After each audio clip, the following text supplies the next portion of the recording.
దేశీయ స్టాక్ మార్కెట్లు ఫ్లాట్ గా ప్రారంభమయ్యాయి. సెన్సెక్స్ నిఫ్టీ ఫ్లాట్ గా ట్రేడ్ అవుతున్నాయి. ఇటు బజాజ్ ఫైనాన్స్, బజాజ్ ఫిన్సర్వ్, హిందాల్కో, ఎన్టీపీసీ షేర్లు లాభాల్లో ట్రేడ్ అవుతున్నాయి. ఇటు టాటా మోటార్స్ కావచ్చు, విప్రో, ఇన్ఫోసిస్, ఐసిఐసిఐ బ్యాంక్ షేర్లు నష్టాల్లో కొనసాగుతున్నాయి. రైట్, ఇక మీకు మార్కెట్కి సంబంధించి ఏదైనా డౌట్ ఉంటే కనుక స్క్రీన్ పైన కనిపిస్తున్నటువంటి నంబర్కి కాల్ చేయొచ్చు. మనతో పాటు సీనియర్ బిజినెస్ అనలిస్ట్ రాజేంద్ర గారు కూడా లైవ్లో సిద్ధంగా ఉన్నారు. లేదంటే మీరు కామెంట్ రూపంలో కూడా మీరు ఏదైనా మీ డౌట్ను దాంట్లో వ్యక్తపరిస్తే నేను అడిగే ప్రయత్నం చేస్తాను. ప్రజెంట్ నిఫ్టీ 50 23,204 దగ్గర ఉంది. బీఎస్సీ సెన్సెక్స్ 76,589 దగ్గర కొనసాగుతున్నటువంటి పరిస్థితి. సో వారితో మాట్లాడదాం. Sir, good morning. Good morning అండి. సార్, ఏం చెప్తారు అంటే మార్కెట్లు మనం చూస్తే కనుక ప్రజెంట్ అయితే ఫ్లాట్ గా ముందుకు వెళ్తున్నాయి సార్. అయితే మార్కెట్ 13% పతనం తర్వాత మార్కెట్లు కోలుకోవడానికి ఎంత టైం పట్టొచ్చు, ఎలా ఉంటుంది? ఈ సమయంలో నిఫ్టీ కావచ్చు, బ్యాంక్ నిఫ్టీ ఎట్లా ఉండే అవకాశాలు ఉంటాయంటారు? ఎగ్జాక్ట్లీ అండి. నవంబర్ లో కూడా మనం ఇలాంటి సిచ్యువేషన్ చూసాం. సో 26,270 నుంచి ఆల్మోస్ట్ నవంబర్ లో 23,200 దాకా రావటం చూసాం.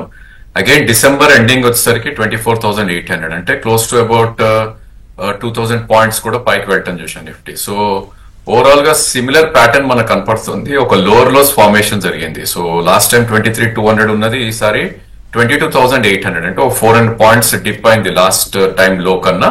బట్ లాస్ట్ 4 days నుంచి ఒక పాజిటివిటీ అనేది అయితే కొనసాగుతుంది. అఫ్ కోర్స్ ఇది బాటమ్ ఫార్మ్ అయినంతకి కన్ఫర్మేషన్ మనకి 23,623 ఏదైతే 200-day మూవింగ్ యావరేజ్ ఉందో దానిపైన వస్తుంది. కాబట్టి డెఫినెట్లీ ఇక్కడ కొంచెం సైడ్ వేస్ జోన్ లోనే ఉండే ఛాన్స్ ఉంటుంది. సో 22,800 ప్రొటెక్ట్ చేస్తుందా అంటే కనుక వేచి చూడాలి. ఒకవేళ 22,800 ప్రొటెక్ట్ చేయగలిగింది అంటే కనుక ఈసారి 24,800కి వెళ్ళకపోయినా కూడా 24,200 దాకా కూడా అప్ సైడ్ వెళ్ళే ఛాన్స్ ఉంది. అంటే ఇక్కడ నుంచి కూడా 1,000 పాయింట్స్ అప్ సైడ్ వెళ్ళే ఛాన్సెస్ ఉంది. అండ్ 400 పాయింట్స్ కిందనే ఒక మేజర్ సపోర్ట్ ఉంది. కాబట్టి by dips or maybe cell strategies రెండు కూడా యూజ్ చేసే ప్రయత్నం చేయాలి. సో బ్యాంక్ నిఫ్టీ మనకి విషయానికి వస్తే కనుక సిమిలర్ ట్రెండ్ మనం చూసాం. సో నవంబర్ లోస్ ని బ్రీచ్ అయిపోయింది bank Nifty. But again I think July లో ఏదైతే ఉందో 46,000 అనేది ఒక కీ సపోర్ట్ గా ఉంటుంది ఇప్పుడు. సో ఆల్రెడీ మనకి 47,800 నుంచి 49,000 దాకా రావటం చూసాం. కరెంట్లీ 50,200 అనేది 200-day మూవింగ్ యావరేజ్. సో అక్కడికి వస్తే కనుక అక్కడ ఒక రెసిస్టెన్స్ ఉండే ఛాన్స్ ఉంది. అండ్ ప్రాబ్లీ 47,800 ఏదైతే డబల్ బాటమ్ ఫార్మేషన్ జరిగిందో రీసెంట్ గా అదొక సపోర్ట్ ఉండే ఛాన్స్ ఉంది. So all in all bank Nifty 47,800 నుంచి 50,200 మధ్యలో కదలాడే ఛాన్సెస్ ఎక్కువ ఉంది. సిమిలర్లీ నిఫ్టీ 22,800 నుంచి 23,600 మధ్యలో కదలాడే ఛాన్సెస్ యాజ్ ఆఫ్ నో ఎక్కువ కనపడుతుంది. Okay, right sir. మీతో మాట్లాడడానికి అరుణ గారు కాలర్ లైన్ లో ఉన్నారు, వారితో మాట్లాడదాం. అరుణ గారు నమస్తే అండి. నమస్తే అండి. మీ డౌట్ అడగండి. రాజేంద్ర గారు ఉన్నారు. ఓకే, నమస్తే రాజేంద్ర గారు. సిడిఎస్ఎల్ ఏంజిల్ 1 ఇప్పుడున్న ప్రైసింగ్ లో తీసుకోవచ్చండి? ఫ్రెష్ ఎంట్రీ ఒకసారి మళ్ళీ చెప్తాను. ఇప్పుడున్న ప్రైస్ రేంజ్ లో తీసుకోవచ్చండి? అంటే సిడిఎస్ఎల్ 1,300 దగ్గర ఉంది, ఏంజిల్ 1 2,200 దగ్గర ఉంది. 1 year పాటు హోల్డ్ చేయడానికి అండి? ప్రాబ్లీ ఐ థింక్ ఈ రెండు స్టాక్స్ కూడా మనకి నవంబర్ లో F&O లో యాడ్ అయిన స్టాక్స్ అండి. సో అక్కడ నుంచి బీట్ అండ్ డౌన్ స్టాక్స్ అవుతున్నాయి ఇవి రెండు కూడా డెఫినెట్ గా. సో 3,500 నుంచి ఆల్మోస్ట్ 2,200 దాకా ఏంజిల్ 1 రావటం చూసాం. బట్ అగైన్ స్వింగ్ లోకి మనం వెళ్ళి చూస్తే కనుక లాస్ట్ ఇయర్ జూలైలో 2025 దగ్గర ఒక మేజర్ సపోర్ట్ ఉంది. అంటే ఇక్కడ నుంచి ఒక 10% కరెక్షన్ ఉన్నా కూడా ప్రాబ్లీ ఐ థింక్ ఆ లెవెల్లో ఎంట్రీ కావచ్చు. కాబట్టి డెఫినెట్లీ షుడ్ స్టార్ట్ అక్యూములేటింగ్ అండి. ఇక్కడ 1 year టైం ఫ్రేమ్ అంటున్నారు కాబట్టి 2,290 కరెంట్ మార్కెట్ ప్రైస్ ఉంది. మేబీ ఇక్కడ ఒక 30% మీరు కొనే ప్రయత్నం చేయొచ్చు. అండ్ 2,000 వచ్చేసరికల్లా probably I think you should completely invest in this stock గా చెప్పుకోవచ్చు. సో మంచి ఐడియానే. డెఫినెట్లీ 2020 వరకు అక్యూములేట్ చేయమని సజెస్ట్ చేస్తాను. సిమిలర్లీ సిడిఎస్ఎల్ కూడా అదే ప్యాటర్న్ చూసామండి. ఇది ఈ స్టాక్ కూడా న్యూలీ యాడెడ్ లిస్ట్ లో ఉంది F&O లో. సో 1989 నుంచి ఆల్మోస్ట్ 1293 దాకా రావటం చూసాం. ఈ స్టాక్ కి మేజర్ సపోర్ట్ అనేది 1170 అండ్ 993 అంటారు. దీన్ని డిమాండ్ జోన్ అంటాం. సో 1170, 950 మధ్యలో definitely CDSL 1 year time frame తో మీరు అక్యూములేట్ చేయమని సజెస్ట్ చేస్తాను. Right sir. ప్రొద్దుటూరు నుంచి కాలర్ ఉన్నారు, నరసింహ గారు. నరసింహ గారు నమస్తే అండి. నమస్తే అండి. Good morning sir. నమస్తే. మీ డౌట్ అడగండి. సార్, ఓఎన్జీసీ 285 దగ్గర యావరేజ్ చేశాను. 1,100 దాకా ఉన్నాయి నా దగ్గర. ఇప్పుడు ప్రస్తుతానికి ఎప్పటిదాకా అనేది హోల్డింగ్ లో అనుకుంటున్నాను. Yeah, first thing it's a public sector enterprises అండి. సెకండ్ థింగ్ ఇది ఇండెక్స్ లో ఉంది. సో ఈ స్టాక్ ని ఇండెక్స్ మేనేజ్మెంట్ కి వాడతారు డెఫినెట్ గా. లాస్ట్ 6 months లో దీని ప్యాటర్న్ చూస్తే కనుక 345 నుంచి ఆల్మోస్ట్ 230 వరకు విత్ ఇన్ 5 months కరెక్ట్ అవటం చూసాం. బట్ గుడ్ థింగ్ ఏంటంటే ఈ స్టాక్ లో జూలై ఏదైతే ఎలక్షన్ రిజల్ట్స్ రోజు లో ఉందో 233 దాకా రావటం చూసాం. సో మొన్నటిలో ఆల్మోస్ట్ 231 లాస్ట్ మంత్ లో ఏదైతే ఉందో. సో డబల్ బాటమ్ ఫార్మేషన్ అనేది జరుగుతుంది ఈ స్టాక్ లో. బట్ మీ కాస్టింగ్ 285 అన్నారు, కొద్దిగా హై ప్రైస్ 6 months లో వస్తుందా అంటే మేబీ ఛాన్సెస్ ఉంది. ఎందుకంటే ఒకవేళ మార్కెట్ రికవర్ అయ్యి నిఫ్టీ ఒక 1000 points పెరిగితే కనుక మేబీ ఇది 290 అక్కడ దాకా వచ్చే ఛాన్స్ ఉంది. బట్ అక్కడ you should try to exit.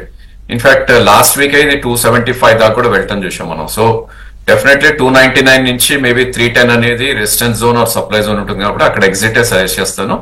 In case మీరు ట్రేడింగ్ బెట్ కింద తీసుకొని ఉంటే కనుక 228 కింద స్టాప్ లాస్ కూడా మస్ట్ అండి ఈ స్టాక్ కి. రైట్ సార్, వేణుగోపాల్ గారు ఉన్నారు సార్ కాలర్. వేణుగోపాల్ గారు నమస్తే అండి. నమస్తే అండి. మీ డౌట్ అడగండి రాజేంద్ర గారు. గార్నెట్ కన్స్ట్రక్షన్స్ కొన్నామండి. గార్నెట్ కన్స్ట్రక్షన్స్ 50 లో కొన్నాము. అది ప్రస్తుతం 30 29 ఎట్లా ఉంది, ఇప్పుడు ఫ్యూచర్ ఎలా ఉంటుంది సార్? గార్నెట్ కన్స్ట్రక్షన్స్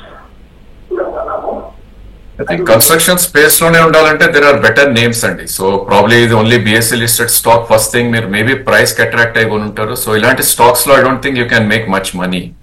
సో ఇది చాటికలీ మనం చూస్తే కనుక హిస్టారికలీ ఈ స్టాక్ కొద్దిగా వీక్ గా ట్రేడ్ అవుతుంది as of now. So probably మీరు అన్నట్టు ఇంతకుముందు 53 వరకు కూడా వెళ్ళటం చూసాం మనం. So probably that was in August లో 53 వరకు వెళ్ళింది. అక్కడి నుంచి కాన్స్టెంట్ గా పడుతూ వస్తుంది.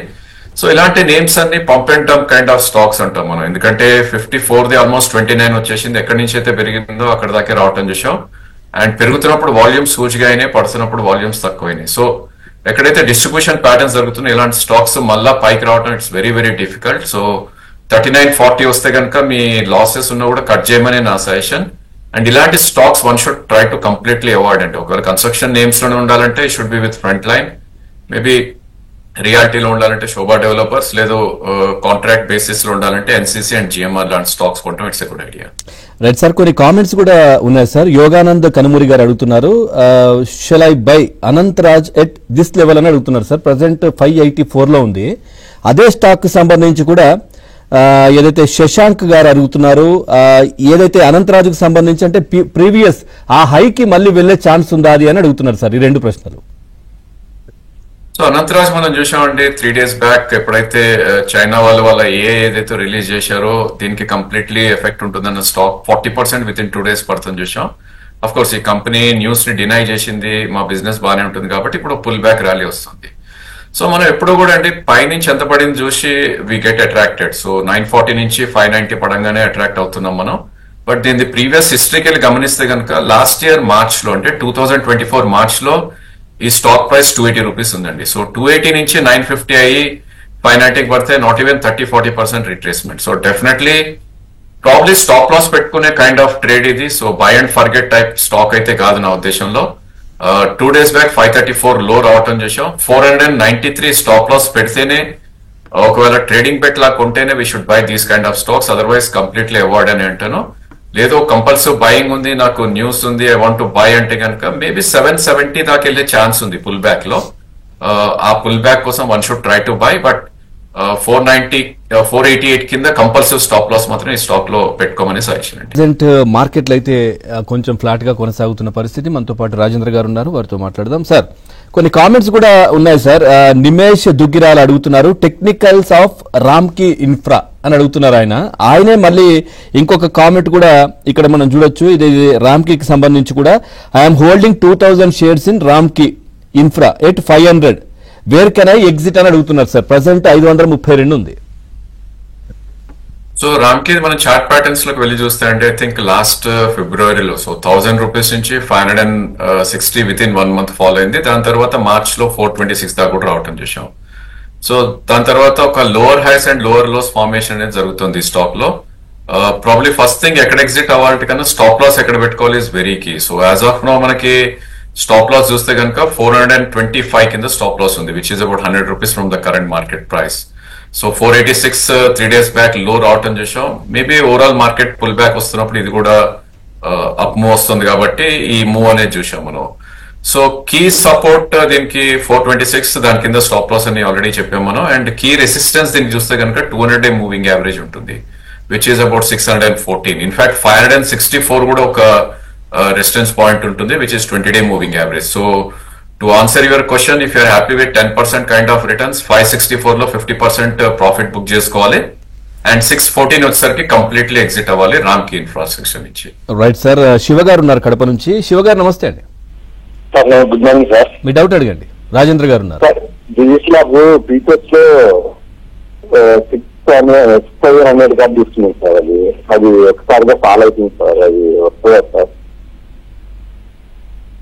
ఫ్యూచర్స్ లో మీరు తీసుకున్నారు అంటే కనుక మీరు మేడ్ ఏ స్పెక్యులేషన్ బెట్ అండి. సో ఇప్పుడు కూడా స్పెక్యులేషన్ బెట్ ఉన్నప్పుడు స్టాప్ లాస్ ఉండాలి. ఇంతకాలం ఆర్ ఇంత దూరం వరకు ఉండకూడదు. సో 4 months బ్యాక్ 6,200 విజిట్ చేసిన దివీస్ ల్యాబ్ ఆల్మోస్ట్ ఈ స్టేజ్ లో 5,600 దాకా కూడా రావటం చూస్తున్నాం.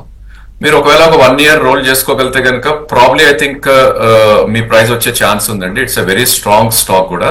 బట్ ఓన్లీ థింగ్ ఏంటంటే ఒకవేళ మార్కెట్ ఇంకా కిందకు వచ్చిందంటే కనుక 5,000 కూడా వచ్చే ఛాన్సెస్ ఉంటుంది స్టాక్ కి. ఇన్ఫాక్ట్ 5,240 200-డే moving average. So stock is good అండి. ఓన్లీ థింగ్ మీరు ఎఫ్ఎండో లో కొన్నారు కాబట్టి probably you need to go more pain. ఒకవేళ 5,000 వస్తే ఫర్దర్ గా యాడ్ చేయమని సజెస్ట్ చేస్తాను. 1 to 1.5 year టైం ఫ్రేమ్ ఉంటే కనుక డెఫినెట్లీ 6,100 అయితే వచ్చే ఛాన్సెస్ ఉంది. ఈ లోపల మీరు you have to undergo all these volatility ఏదైతే ఉంటుందో అది మీరు definitely you have to undergo అండి. రైట్ సార్, ఈ బొప్పన్న మధుసూదన్ రావు గారు అడుగుతున్నారు sir, I'm holding Tata Motors at 300 లో అండ్ టాటా పవర్ 236 లో. Now can I continue or exit? డబ్బు అయితే ప్రజెంట్ అవసరం లేదంటున్నారు ఆయనకు.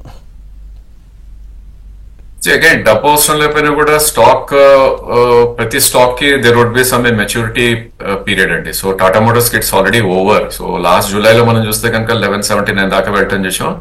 ఇన్ఫాక్ట్ 855 ఏదైతే లాస్ట్ జూన్ లో ఉందో అది కట్ అయినప్పుడు you should have exited. But definitely watch list లో పెట్టుకొని I think you should definitely exit అండి టాటా మోటార్స్. ఎందుకంటే ఆటో నేమ్స్ లో it's very very under performing stock. So probably ఈ రోజు కూడా రిజల్ట్స్ రావడం తోటి ఒక 8% క్రాక్ అయింది స్టాక్. డెఫినెట్ గా నా ఉద్దేశంలో 200-డే moving average is where you should try to exit 857. ఒకవేళ మీరు 300 లో కొనుంటే కనుక 857 ఇస్ also very good profit. So అక్కడ ఎగ్జిట్ అవ్వమని నా సజెషన్. ఆటో నేమ్స్ లోనే ఉండాలి అనుకుంటే కనుక దెర్ ఆర్ బెటర్ నేమ్స్ అండి. మేబీ 2-wheeler ప్యాక్ లో you can go for TVS kind of this thing. But Tata power I think you can hold అండి. ఇక్కడ కూడా stock is doing great. So probably I think Tata power మనకు చూస్తే కనుక last couple of weeks గా కొద్దిగా correction mode లో ఉన్నప్పటికీ ప్రాబ్లీ ఒక సపోర్ట్ జోన్ లోకి రావటం చూస్తున్నాం, విచ్ ఇస్ అబౌట్ 319. సో 320 అనేది ఒక గ్రేట్ సపోర్ట్ ఉంది స్టాక్ కి. ఆల్రెడీ స్టాక్ 500 నుంచి కరెక్ట్ అవుతూ వస్తుంది కాబట్టి definitely it's a hold. And but ఈ స్టాక్ లో కూడా ప్రాఫిట్ బుకింగ్ అనేది కంపల్సరీ చేయాలండి. అబౌట్ 410 నుంచి 430 మధ్యలో I think you should book profits కూడా. సో ఎప్పుడు కూడా మనం కొన్న స్టాక్ 3 to 4 years హోల్డ్ చేస్తామంటే ఇట్ వోంట్ వర్క్ అండి మార్కెట్ లో. ఎందుకంటే 3 years లో స్టాక్ 3 times అయిపోయి మళ్ళీ again with in 2 years again half అయిపోయే ఛాన్సెస్ మనం ఆల్రెడీ చూస్తున్నాం 2020 నుంచి చూస్తే కనుక. So profit booking is required in good stocks and great stocks లో కూడా. రైట్ సార్, బెంగళూరు నుంచి గౌతమ్ గారు ఉన్నారు సార్ కాలర్. గౌతమ్ గారు నమస్తే అండి. నమస్తే అండి. రాజేంద్ర గారు, నాకు ఇండియన్ ఆయిల్ కార్పొరేషన్ గురించి షేర్స్ గురించి కొంచెం ఏమైనా రికమెండ్ చేస్తారా? మీకు short term goals like 6 months కోసం ఏమన్నా? ఐఓసిఎల్ అండి, ఐఓసి అన్నారు కదా. అవునండి, సేమ్ అండి. It's again A PSU name. Probably మీరు పైనుంచి కిందకు వచ్చింది అట్రాక్ట్ అవుతున్నారు. సో స్టాక్ ఆల్రెడీ 185 నుంచి 125 కరెక్ట్ అయింది. బట్ దీని ప్రీవియస్ హిస్టరీలోకి వెళ్ళి చూస్తే కనుక I think November 2023. So exactly 1 year 4 months back ఇది 80 రూపీస్ ఉన్న స్టాక్. సో 80 నుంచి 190 దాకా వెళ్ళి ఇప్పుడు కరెక్షన్ మోడ్ లో ఉంది. సో ఫస్ట్ థింగ్ మీరు పొజిషన్ తీసుకోలేదు అంటే కనుక డెఫినెట్లీ నో అని చెప్తాను. ఎందుకంటే ఇది మల్టీ మంత్ లో కింద 200-డే మూవింగ్ యావరేజ్ కింద ట్రేడ్ అవుతుంది. లేదు ఆల్రెడీ పొజిషన్ ఉంది అనుకుంటే కనుక 110 కింద స్ట్రిక్ట్ స్టాప్ లాస్ అనేది సజెస్ట్ చేస్తాను.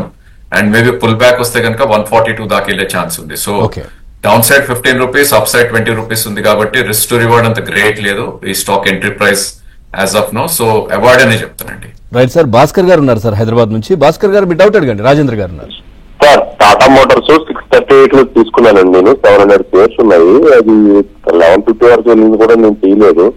కానీ ఇప్పుడు ఎగ్జిట్ అవ్వచ్చు అంటారా, లేకపోతే ఒక 6 months హోల్డ్ చేయమంటారా? అట్లాగే HCL కూడా 4839 లో తీసుకున్నాను, అవి కూడా హోల్డ్ చేయొచ్చు అంటారా?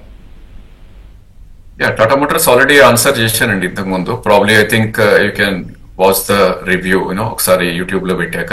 But again to answer your Tata Motors, probably మీరు ఇప్పుడు కూడా ప్రాఫిట్ ఉన్నారు, 630 కొన్నారు. నా ఉద్దేశంలో పుల్ బ్యాక్ వచ్చి మొన్నటి స్వింగ్ హై 810 or 820 అలా వస్తే కనుక ఒకసారి పార్షియల్ ప్రాఫిట్స్ అనేది బుక్ చేయమని నా సజెషన్. అండ్ నెక్స్ట్ స్టాక్ మీరు హిందుస్థాన్ ఏరోనాటిక్స్ అన్నారు. ప్రాబ్లీ ఐ థింక్ మనందరికి తెలిసిందే, ఎలక్షన్ రిజల్ట్స్ తర్వాత నుంచి most of the PSUs are not doing good. So probably ఈ స్టాక్ లో కూడా ఒక మంచి రైజ్ అనేది రావటం చేసాం. సో 2023 నవంబర్ లో 1800 రూపీస్ ఉన్న స్టాక్ 5700 దాకా లాస్ట్ ఇయర్ జూలైలో వెళ్ళి అక్కడి నుంచి ఒక కన్సాలిడేషన్ ఆర్ ఒక డౌన్ ట్రెండ్ అనేది ఎస్టాబ్లిష్ చేస్తుంది. సో గుడ్ థింగ్ ఏంటంటే ఈ స్టాక్ లో 2913 దగ్గర ఒక మేజర్ సపోర్ట్ ఉంది. సో అక్కడికి వస్తే కనుక మీకు 1 year టైం ఫ్రేమ్ ఉంటే కనుక యావరేజ్ చేయమని సజెస్ట్ చేస్తాను. బట్ పుల్ బ్యాక్స్ లో ఐ థింక్ ప్రాఫిట్ బుకింగ్ కూడా మస్ట్ అండి ఇలాంటి స్టాక్స్ కి. సో నా ఉద్దేశంలో 4700 అంటే ఇక్కడ నుంచి 1000 పాయింట్స్ పెరిగితే కనుక పార్షియల్ ప్రాఫిట్స్ కూడా హిందుస్థాన్ ఏరోనాటిక్స్ లో రికమెండ్ చేస్తాం. Right, thank you very much Rajendra గారు. మార్కెట్ కి సంబంధించి చాలా చక్కటి విశ్లేషణ అందించారు. Thank you very much. ఇది వాళ్ళ ABN బిజినెస్.